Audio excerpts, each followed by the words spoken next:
Bonjour mes belles âmes, j'espère que vous allez tous et toutes très bien. Bienvenue sur cette prière puissante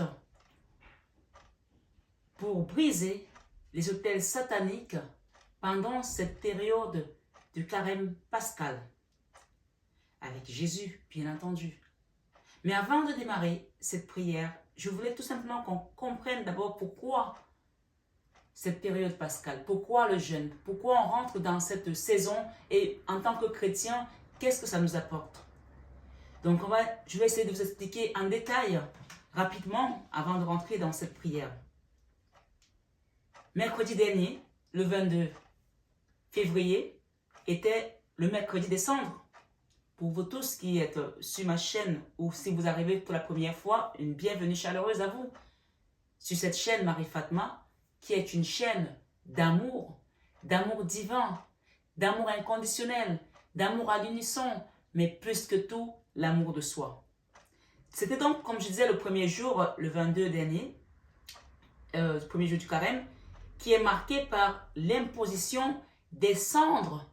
Vous savez que ces cendres sont des rameaux de l'année dernière qui sont brûlés, et c'est avec ça que nous utilisons, c'est ce que nous utilisons pour démarrer cette période pascale, cette période où nous rentrons vraiment dans cette repentance. Alors, j'ai quelques explications à vous donner par rapport à cela. Il s'agit d'un signe de répandre, bien sûr, la cendre sur son front. Ces cendres représentent le péché, oui, ces cendres représentent le péché et la fragilité de l'être que nous sommes. Oui, nous sommes des pécheurs infinis, on le sait. Mais quand on fait ce signe, ce geste, si vous avez commencé votre carême sans avoir fait ces cendres, ce n'est pas grave. On va aller ensemble doucement et nous repentir sur cette vidéo avant de démarrer quoi que ce soit. Donc, comme je disais, ces cendres représentent le péché et la fragilité de l'être que nous sommes. En s'en couvrant, le croyant montre qu'il reconnaît ses péchés et demande à Dieu de lui pardonner. Et c'est pour cela que je souhaiterais qu'on lise ensemble les psaumes 51, 3 à 6, pour nous repentir avant de rentrer dans cette puissante énergie qu'est le désert qui va durer 40 jours. Bien sûr, chacun à son niveau. Vous pouvez faire un jeûne pendant ces 40 jours si vous avez l'habitude. Vous pouvez faire un jeûne quelques jours dans la semaine. Vous pouvez faire un jeûne, par exemple, vous pouvez choisir le mercredi, vous dire je fais le jeûne le mercredi. Et le reste du temps, je fais juste attention à éviter de faire des choses qui ne plaisent pas à Dieu, par exemple. Alors, allons-y ensemble et repentons-nous avec ces psaumes 51, 3 à 6. Ô Dieu, aie pitié de moi dans ta bonté. Selon ta grande miséricorde, efface mes transgressions. Lave-moi complètement de mon iniquité et purifie-moi de mon péché. Car je reconnais mes transgressions et mon péché est constamment devant moi. J'ai péché contre toi seul et j'ai fait ce qui est mal à tes yeux. Amen. Et donc, Proverbe 28, verset 13, dit, celui qui cache, écoutez bien, ses transgressions ne prospère point. Est-ce que ça vous parle? Donc, vous voyez que la prière que nous avons faite précédemment nous confirme ici que nous sommes appelés à demander pardon à Dieu avant de rentrer dans n'importe quelle possession, dans n'importe quelle demande. On ne peut pas se présenter à Dieu étant souillé. Donc c'est pour cela que j'ai tenu à ce qu'on fasse cette prière avant de continuer. Donc Proverbe 28, 13 nous dit, celui qui cache ses transgressions ne prospère point. Mais celui qui les avoue et les délaisse obtient miséricorde. Les délaisser, c'est savoir aussi que, ok, j'ai péché, mais je m'en vais et je ne recommencerai plus. Je ne recommencerai point. Et bien sûr, si on faillit, puisque nous sommes des hommes, mais on se recouvre de cette honte et on vient devant notre Père Céleste et lui demander pardon à nouveau. C'est pour ça que le Seigneur, lui, nous aime tel que nous sommes. Quel que soit le nombre de péchés qu'on va faire, qu'on va commettre, il nous pardonne. Mais en même temps, on nous rappelle ici, mais celui qui les avoue et les délaisse. Donc, il y a quand même une notion de les délaisser de côté, ces péchés. Obtient miséricorde. Donc, l'obtention de la miséricorde est aussi d'une certaine manière, on va dire, conditionnée par le péché qui est délaissé, qu'on abandonne. Parce que quand on demande pardon, on est pardonné. Mais quand on délaisse le péché, c'est là qu'on obtient vraiment miséricorde. Est-ce que vous voyez la différence? Sur cette guidance, sur cette prière ce matin, on vous dit, en ce temps de carême, essayons de faire comme si nous n'avons pas de bouche. Oui, vous savez, ces trois singes-là, il y en a un qui ferme sa bouche, l'autre qui ferme ses yeux et l'autre qui bouge ses oreilles. D'accord? En ce temps de carême, mes belles âmes, essayons de faire comme si nous n'avions pas de bouche, ni les yeux, ni les oreilles, afin d'éviter le mal autour de nous. Oui, parce que quand on commence à écouter, on va dire quelque chose. Quand on commence à parler, on va peut-être dire une autre chose qui ne va pas être alignée avec Dieu. Parfois, il est tout simplement intelligent et sage de se lever et partir. Si vous êtes au milieu des impies et des parasites moqueurs, des gens qui commencent à parler sur les autres, évitez de rentrer dedans. Parce que le diable est très tentant et parfois il est rusé, donc il peut nous entraîner dans des péchés même qu'on ne pensait pas.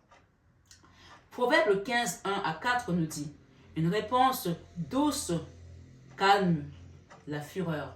Donc pendant cette période, nous sommes avec nos familles, nous sommes appelés à peut-être aller le soir faire la coupure, nous sommes appelés à aller au travail. Oui, si quelqu'un vous titille, quelqu'un vous essaie de vous faire du mal, de vous taquiner, on vous dit une réponse calme la fureur, mais une parole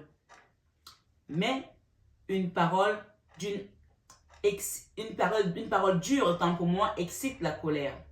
Mais une parole dure excite la colère. Donc, il est vraiment important de savoir mettre de l'eau dans son vin pendant cette période. C'est vraiment recommandé. En tout cas, moi, je vous accompagne là-dessus.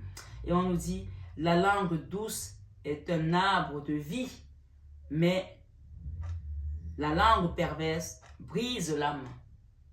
Craignons l'Éternel en tout temps, mais plus encore en cette période de carême. Proverbe 14, versets 26 à 27 nous dit, celui qui craint l'Éternel possède un appui ferme.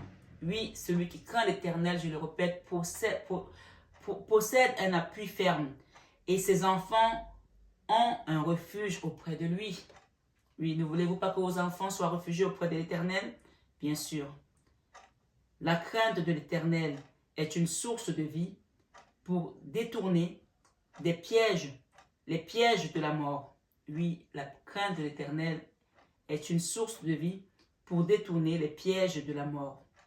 Et le Seigneur nous fortifie. Oui. Dans Proverbe 3, 24 à 26, on te dit, si tu te couches, tu seras sans crainte. Et quand tu seras couché, ton sommeil sera doux.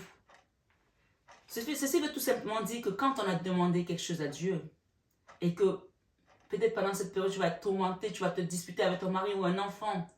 Parfois, il est bien de se lever et de dire, Seigneur, touche mon cœur. D'aller se coucher, ce n'est pas un signe de faiblesse. Mais le Seigneur nous dit, quand tu as parlé dans ta couche, tais-toi et endors-toi, parce que lui, il fait le reste. Donc, vous voyez qu'on nous rappelle ici dans Proverbe 3, 24 à 26, que si tu te couches, tu seras sans crainte.